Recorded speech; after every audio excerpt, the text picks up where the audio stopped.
Let S denote the semi-perimeter of a triangle ABC in which BC is equal to A, CA is equal to B, AB is equal to C. If a circle touches the sides BC, CA, AB at DEF respectively, prove that AF is equal to AE is equal to S minus A, BD is equal to BF is equal to S minus B, CD is equal to CE is equal to S minus C. तो देखिएगा कि मैं एक triangle यहां पर सबसे पहले construct कर रहा हूं ए बी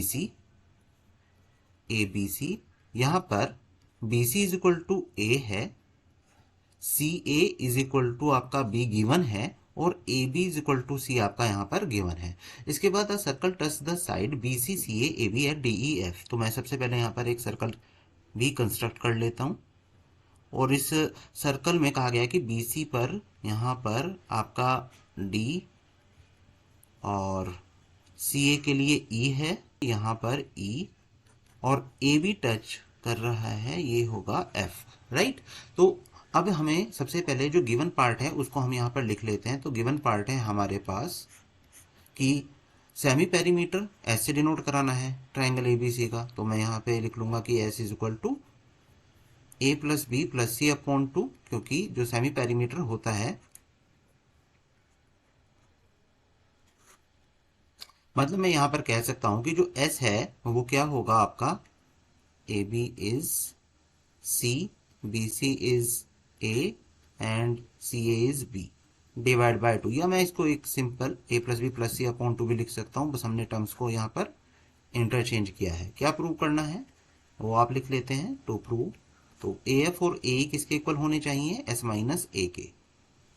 ए एफ और ए इक्वल होने चाहिए एस माइनस ए के, और बी डी और बी एफ इक्वल होने चाहिए एस माइनस बी के।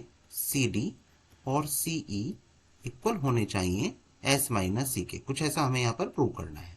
तो चलिए प्रूफ की तरफ मूव करते हैं। सबसे पहले हम यहाँ पर एज्यूम कर लेते हैं ए एफ को एज लाइक एक्स।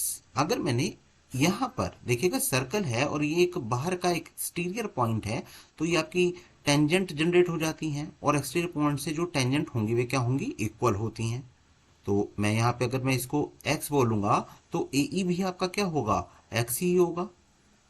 इसी तरह से बी एफ को एज्यूम कर लिया है y, तो बी डी भी क्या होगा, y ही होगा।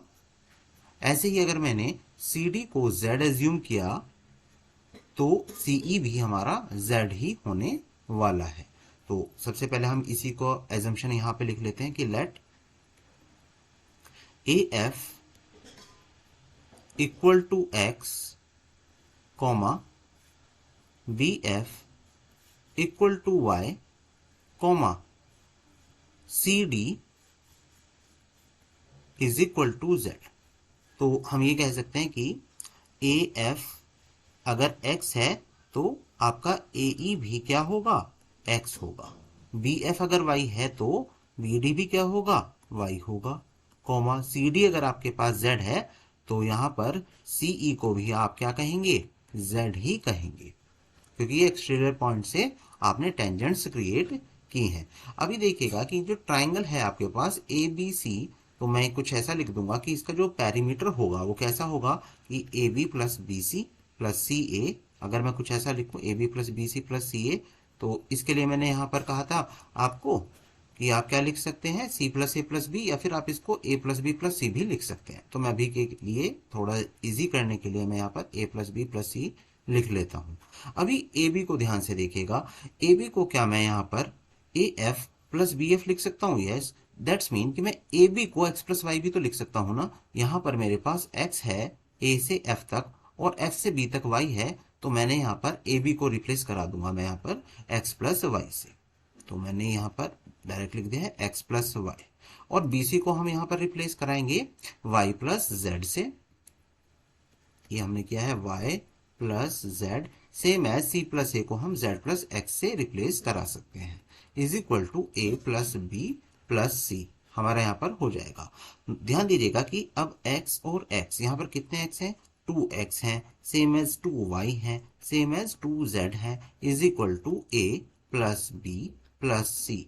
मतलब अगर मैं यहाँ पर 2 को कॉमन ले लेता हूँ तो हमारे लिए क्या हो जाएगा, अगर मैंने यहाँ पर 2 कॉमन ले लिया तो x plus Y plus Z is equal to A plus B plus C हो जाता है। और देखिएगा कि x plus Y plus Z is equal to A plus B plus C upon 2 हो जाएगा। अब ध्यान दीजिएगा कि a plus B plus C upon 2 आपको गिवन पार्ट में था कि ये s के इक्वल है।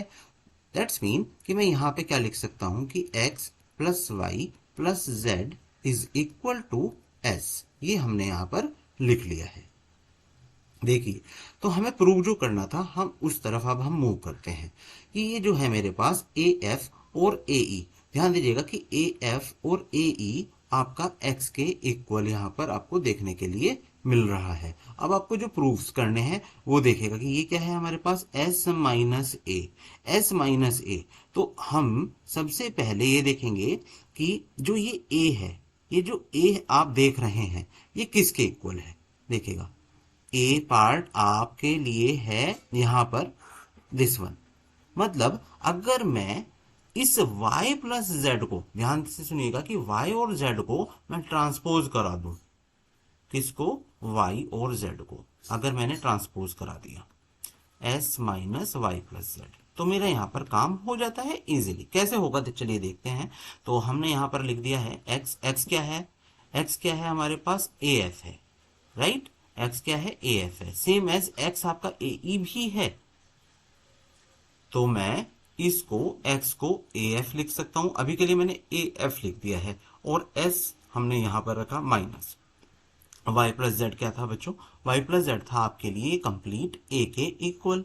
इसका मतलब मैं y प्लस जेड को क्या लिख सकता हूं, a लिख सकता हूं। तो यहां पर मैंने y प्लस जेड को a से रिप्लेस करा दिया है। आप यहां पर लिख भी सकते हैं इस तरह से, इसको बता भी, y plus Z is equal to a और x is equal to A F. और नोटिस कीजिएगा कि जो ए एफ है वो आपका ए ई के इक्वल है।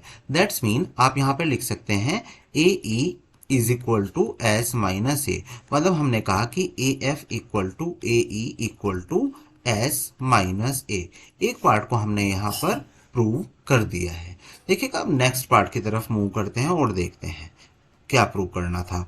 ये हमारा प्रूव हो चुका है B D and B F S minus B. फिर से देखिएगा कि अगर मैं ये जो b है मतलब x प्लस जेड है मेरा b के इक्वल है, तो मैं इस बार x और z को यहां पर ट्रांसपोज कराऊंगा। मतलब मैं कर दूंगा कि x plus Y plus Z is equal to S था, इस बार मैंने क्या करना है x और z को ट्रांसपोज कराना है। मतलब s माइनस यहाँ पे हमारे पास हो जाएगा x प्लस जेड, मतलब ये y के इक्वल हो गया।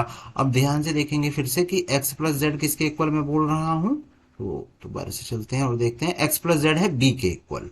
तो आपने यहाँ पर x plus Z is equal to B लिख दीजिए, और y इक्वल टू है आपका बी एफ और बी डी के।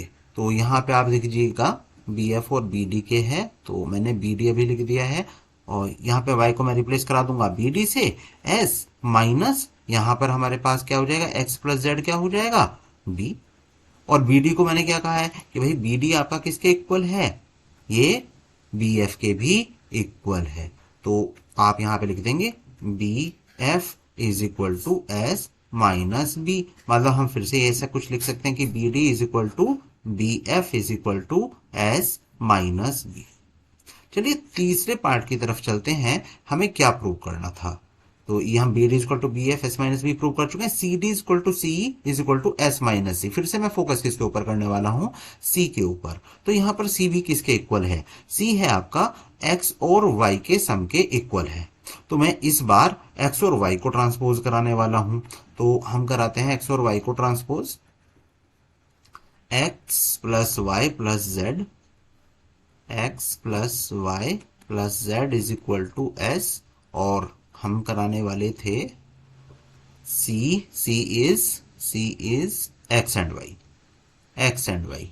तो हमने यहां पर क्या है S minus X plus Y, Z के इक्वल हमने कहा है। फिर से वही बात हम बता देंगे कि जो आपका एक्स प्लस वाई है वो किसके इक्वल होगा, ये होगा आपका सी के इक्वल, सी के इक्वल हो जाएगा। और जो जेड है, जेड किसके इक्वल है?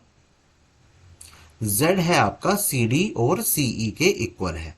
तो यहां मैं लिख देता हूं z is equal to C D, मतलब मैं z को रिप्लेस कराऊंगा सी डी से, is equal to S minus C. और मैंने कहा कि ये सीई के भी इक्वल होगा, तो एस माइनस सी। इसी तरह से मैं यहां पर भी कह दूंगा कि C D is equal to CE is equal to S minus C. आपके ये तीनों पार्ट्स प्रूव हो चुके हैं।